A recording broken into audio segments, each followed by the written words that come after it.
Hey, and Jeannie. Hi. You want something to eat before we go? Oh, no, thanks. Oh, you're not gonna believe this, but Remo made breakfast for me in bed this morning. Mork did that for me once. It was a real surprise, sliding under the covers and into a bowl of oatmeal.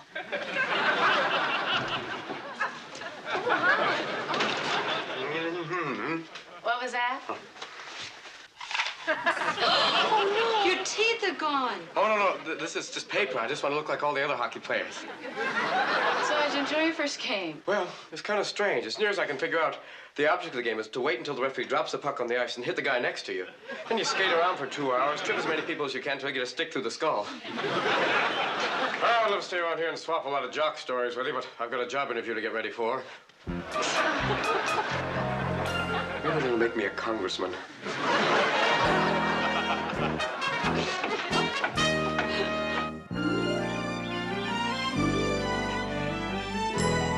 wonder where Mork is. He was supposed to meet me here over half an hour ago. Boy, I hope that means he's found a job. Well, what kind of job is he looking for?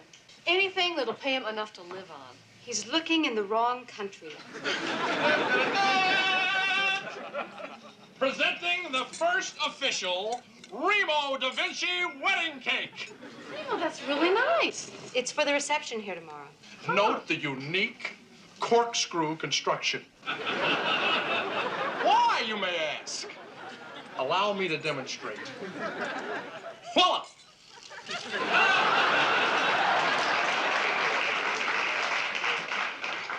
Do you dig the symbolism?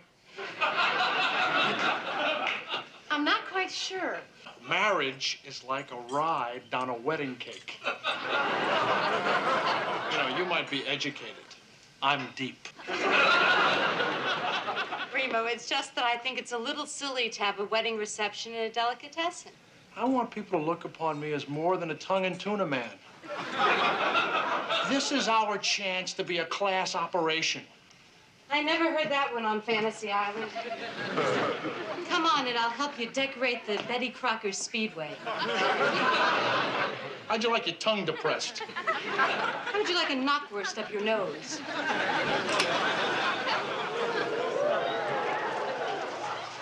What happened? Mindy, you don't want to talk to me. I'm Spider Spit. Oh, I'm not fit to oil your old leg. You didn't get the job. No, what's worse, I got it. But then I lost it because of my suspenders. What are you talking about? There were 32 little homicidal midgets masquerading as children. They bit me in places I can't even reach. Well, where did you get all the green paint? Mindy, never play leapfrog with a child who's into realism. What does this all have to do with your suspenders? Well, I left him wrapped around his little head. As I left, I saw him going, Help me!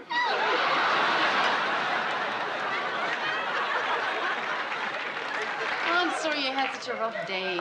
Mindy, what's the matter with me? There's got to be something I got to do. There's got to be a job. I know, dressed like this, I could be a punk comedian. Knock, knock. Who's there? Who cares? Don't give up. I know there's a job out there somewhere. There's gotta be. Excuse me, is Mr. Da Vinci here? Oh, yes, he is, Father. He's in the back. Thank you. Why do you call him Father? Well, because everyone calls him Father. Oh, he must be a real busy guy. No, Mork, he's with the church. You know, he's a priest. His job is to help people. Oh, maybe he can get me some paint remover. Don't worry about a thing, Father. I'm gonna provide the best possible wedding reception for the future Winslows. Well, I just want to make sure they don't start their marriage off on the wrong foot. Just leave everything to Mr. Remo of Boulder. I'm gonna create the perfect nuptial atmosphere. See these salamis back here? Mm-hmm. I'm gonna hang bells on them.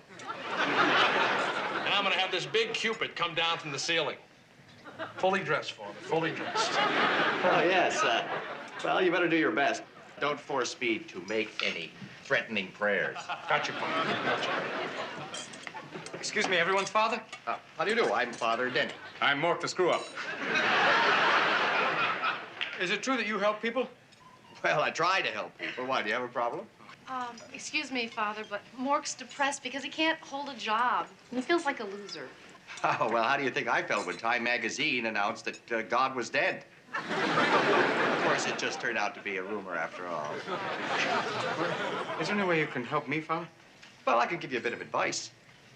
When you're standing there at home plate, it doesn't matter whether you're a slugger or a bunter, you've got to lean into the ball. Thanks, Father. That kind of helps. Yeah. That's from my sermon to the newlyweds. Now, do you really want to work? Oh, yes, sir. I don't want to be a hickey on the neck of life. That's very poetic, Mork. Remo, Yes, Father. why don't you give this boy a job? You mean Mork? Look, I love him, Father. I really love him, but the last time I asked him to help me, he used the exhaust fan to slice bologna. I had sandwiches 3 blocks away. Well, couldn't you just give him something to do for the reception? You'd be helping him a lot. I think I remember hearing that God helps those who help themselves. But maybe you also heard that he can be a little rough on those that don't help others. You get my drift? Oh, I get it. He's gonna make me an offer I can't refuse.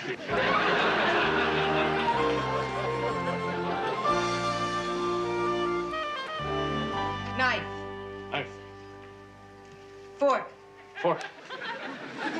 Mayo. Mayo. What?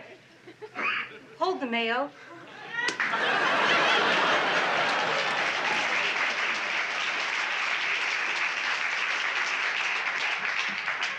Did you take out the garbage like I asked you? No, the roaches aren't finished with it yet. What are you doing? Oh, I'm classing the joint up so that Father Denny didn't put a curse on me. Oh, he's into voodoo. I know about that. Oh, tell me the drums that make me sweat. Shut up, Margaret. Stay in and drink your quinine. Well, how you doing, fellas? Hi, Father. Oh, I really like what you've done with the place. Really, Father? No, not really. Actually, a priest has to tell a fib every now and then, too. Don't worry, Father. Everything is going to be all right, because I'm in charge of les decorations. Well, what do you have in mind? Let me show you. It's my amazing new creation. It's a centerpiece carved completely out of chopped liver of the bride and groom.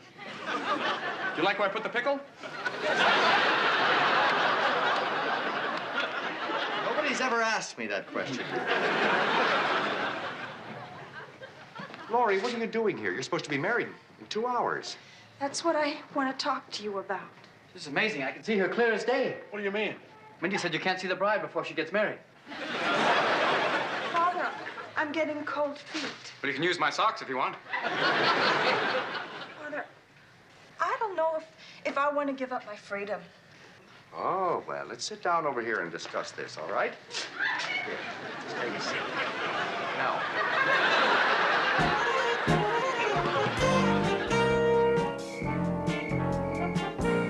Pace, pace, pace, pace. E-cap, E-cap, E-cap. Pace, pace, pace. Hi. How are you finally home? Yeah, I'm sorry I'm late. I wanted to buy a few things and I lost track of time. Did you miss me? No. But I have some really exciting news for you.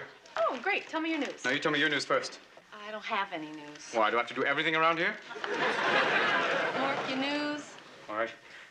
I've decided what I want to do with my life. Oh, that's the spirit. Close. I want to be a priest. That's ludicrous. I know, isn't it wonderful? After seeing Father Denny yesterday, I realized what I really want to do. Why? Well, because I want to celebrate. Celebrate what? I don't know, whatever Father Denny celebrates. Mork, Father Denny didn't say he celebrates. He said he's celibate. What's that mean? It means that he's married to the church. Are you going to tell me that? Well, where's he going to get a ring that big, huh? Mork, you can't be a priest. Well, not many. They do what I want to do. They help people, they solve problems, they play bingo. Yeah, but Mork, sometimes those problems are a matter of life and death, and a priest can only deal with them through his faith. Look, Mork, tomorrow morning, I'll take you to the church myself, and Father Denny will explain to you why you can't become a priest. Oh, Mindy, don't you see all the advantages of it, though? You get to wear that wonderful black habit, and I can dress up like Johnny Cash. Hi, I'm Father Mork. Besides, I've seen all the movies about priests that have a name. Tommy, give me that gun, you Michigan. Put it down. And there's no such thing as a bad boy, only great girls. Besides, it's part of a worldwide franchise. Just look for the Golden Steeple, over 8 billion souls. Well, there's great possibilities for job advancement. Who knows? A little puff of smoke, and there's no place like Rome. There's no place like Rome. There I am on the Vatican. Onda la cinta la scenda la santa Milano. Play ball!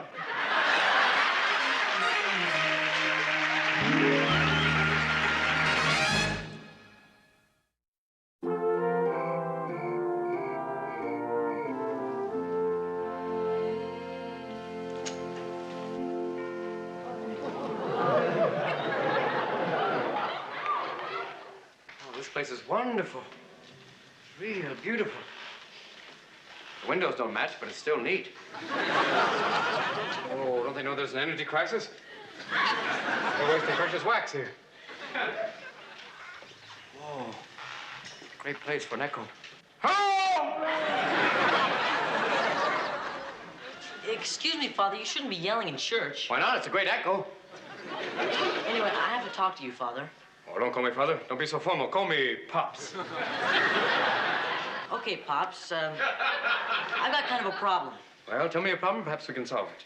Well, I've been sitting over there in that pew, and... Well, the first thing you have to do is move to a cleaner seat.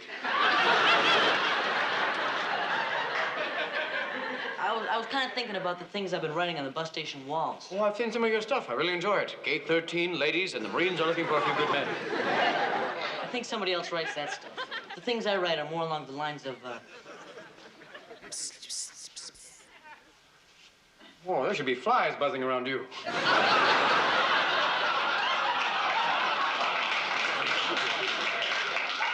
No.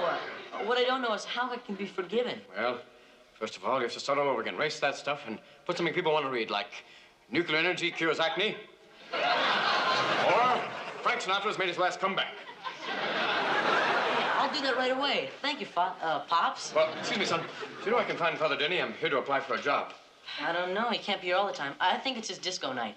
I guess I better call him at home, then. Thank you. Let's see, where's the phone? Oh, excuse me, please, Father. What can I do for you, my son? Well, you must be the new priest. My, aren't you awfully young? I'll come back in a year. I'll be a little older. Bless you, Father. Bless you. Bless you. Bless you. Bless you, Father. Bless you. Bless you. Bless you.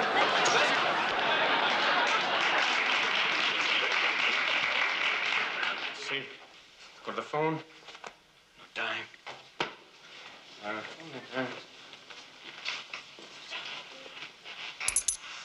Thank you.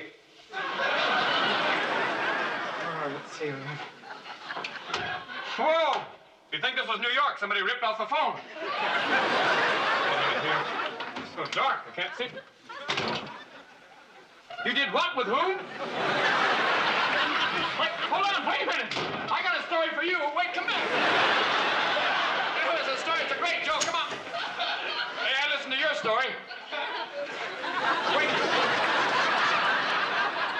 Must be a full moon. Here you are. I need a priest to give the last rites. Well, it's just democracy. You always have rights as long as you vote. Wait a minute. You act like you don't know what last rites are. Oh, of course I do, my son. Last rites is when you add the fabric softener. I'm sorry, that's the last rinse. First it was funny newscasters, now it's funny priests. Last rites is what a priest says when someone is dying. Someone's dying? Yeah, me. From what? From suicide. I'm gonna kill myself. Why? I have nothing to live for. Don't you realize that living is a precious thing? It's the meat in the sandwich of life. It's my life. I can have it here or to go. Well, I guess it's bad taste to say good luck, so ciao. Hey, aren't you even gonna try to talk me out of it? Why? You said it was your life. I guess all you have to do is go up to the plate of life and bunt. I don't believe this. Why? Well, I stand here and tell you I'm gonna kill myself, and you don't even try to help me. You want help? All right, doesn't sound like the right thing, but I'll give you some help. Sit down, my son. Well, you have to kill yourself. Let's see, here's a good way. Wear a tutu and go into a leather bar. Here's another one. Here's another one. You try and smoke a real Camel. I knew I should have gone to St. Paul's. No, here's a really good one. You go upstairs and hang in the big church bell upstairs. I go downstairs and play jingle bells. By the time I get to it, in a one-horse open sleigh, hey, you're a dead ringer. No, wait. What? Why don't you try and slip into a pair of water moccasins? Let me out of here. Deja vu.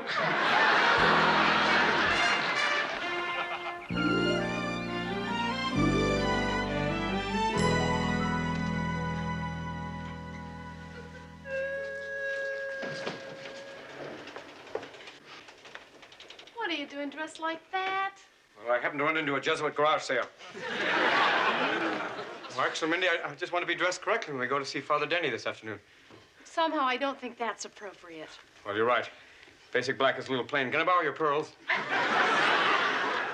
Look, Mork, I don't mind going to the church with you this morning, but I really wish you'd try and dress like a normal person and just try to fit in. I fit in last night.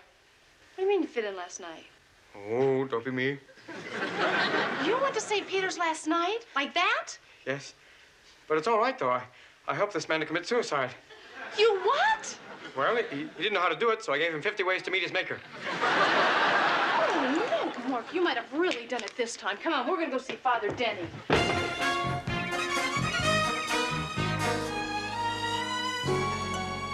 Oh, good morning, Mindy.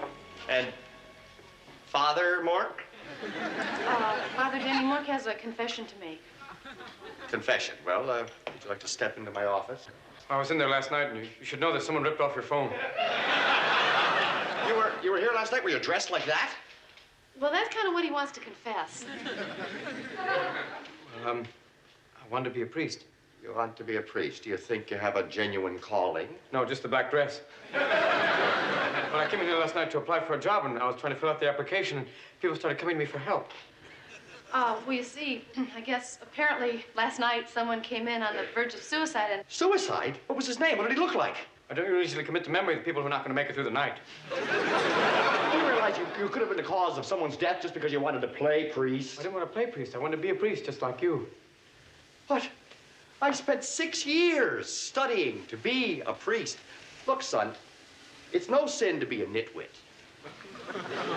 But if you're going to go around giving out counsel and advice without the tools of education and experience, you could do more harm than good. All right, you've done something unforgivable. There's no excuse. I want you to get in there and take that cassock off right now. With all these buttons in the dark? Oh. Why hasn't the church ever heard of a zipper?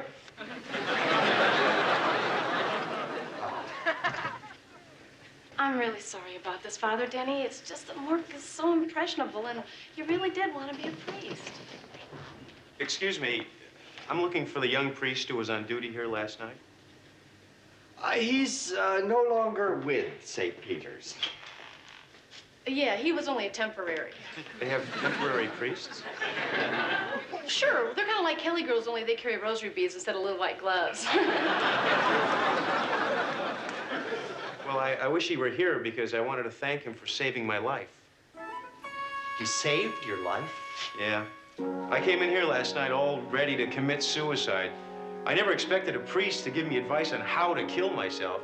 It was the one thing I wasn't prepared for. How do you feel about suicide now? Suicide's no answer. And he made me realize just how foolish I was being. No kidding. If you ever see him again, please tell him that he's a great priest and a wonderful judge of human nature.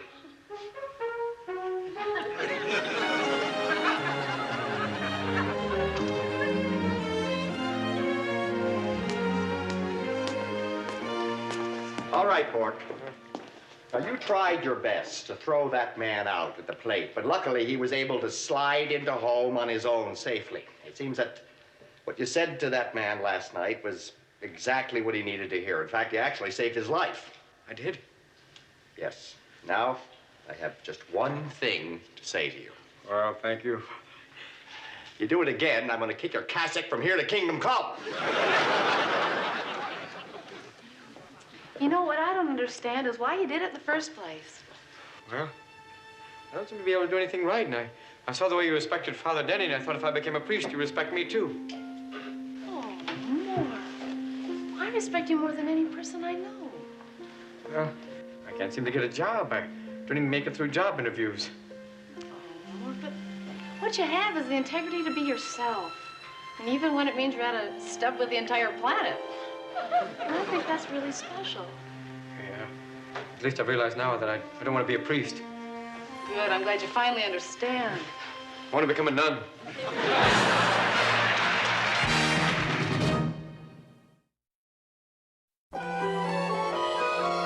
Mork calling Orson. Come in, Orson. Mork calling Orson. Come in, Orson. Mork calling Orson. Come in, Orson. Mork calling Orson. Come in, he who is fatter than all before him. Yo. What now, my Mork?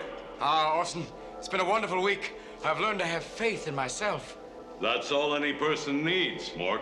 No, sir, not on Earth it isn't. See, on Earth, they have the bigger, the jumbo size. It's called faith in God. Do all Earthlings believe in God? Most of them do, sir, especially when things get real hairy. But how can they believe in something that science cannot prove? Oh, that's the amazing part, sir, because you see, that's where something called faith comes in. You see, many people believe in God even though they don't see him, and they're called religious. Then there are a few people who believe in God and they do see him. What are they called? Prophets or Meshuggahs. Strange, these Earthlings. They need to believe in something they cannot see. I know, sir, but they don't have to see it. They feel it in their souls. What's a soul? I don't know. No one knows what it is or where it is. Let me get this straight. On Earth, faith is the belief in something you can't see, which you feel in a place you can't feel. You got it, big boy. I need a drink. Oh, come on, Orson. It's not that hard. All one has to do to prove one's faith is to look up in the sky. For example, where do stars come from? They were created long ago by natural forces. How do you know? Were you there? Of course not. It's a scientific theory. You just have to accept it. On faith? Well, what do you believe, Mork? Well, sir, I believe that the universe is one great big ball. And what created that ball? I don't know, sir. All I know is that if God didn't, at least he lets us play with it and hopes that we don't fumble. So until next week, this is Mork signing off. Nanu, Nanu.